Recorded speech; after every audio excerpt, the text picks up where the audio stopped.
One of the things I'm always talking about these days is, this whole business of finding common ground for all of us that are in the movement. I tell people all the time, dealing with drug policy reform, you end up with a lot of strange bedfellows. I mean, really, people that, you probably don't agree with, don't easily find yourself being in the same space with around a lot of other things. And I think one of the things that's going to have to happen for the movement is that there has to be a common ground that allows us to appreciate all the dynamics that are driving the ways in which this business of criminalization continues to be in place. The criminalization has gender issues, the criminalization has racial issues, the criminalization has socioeconomic issues, the criminalization has, it's a pretty long list. I mean, obviously it has political issues in terms of libertarian kinds of thought and belief. It's a long list.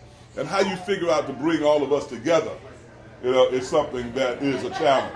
I guess a lot of you all know I do serve on the Drug Policy Alliance Board. We probably are the engine that drives this movement around the country. It's, we're the engine that was behind Colorado, behind Washington, behind California, and all the other places where either the issue of medical marijuana or decriminalization in a broader suite are being addressed. I think one of the things you're going to discover is that a part of this will make this movement grow for us is when we realize it's not just cannabis and it's just not marijuana.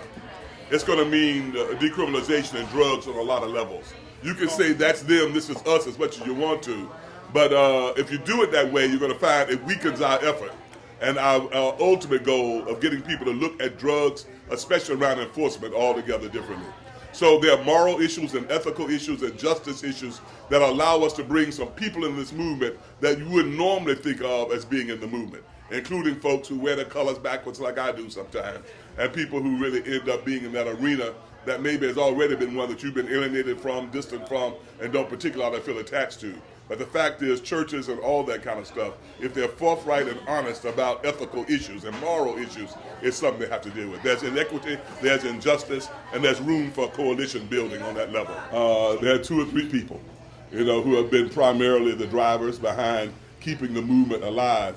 It won't be the movement that we need it to be until all of us become a part of it in a way that not only represents we have an investment in terms of a fiscal investment, but it also means that it just reflects a breadth of impact.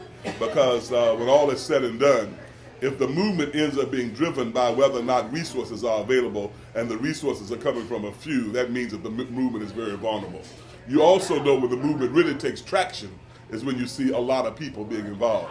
I always just try to push people to think, about, how we get beyond, because as long as we don't have a cohesive and a unified posture in relationship to this, I think that the possibility of our impact is going to be compromised. For instance, you go to Colorado and you realize the people who had a lot to do with driving the movement there for decriminalization are people that you wouldn't necessarily agree with on a lot of other stuff.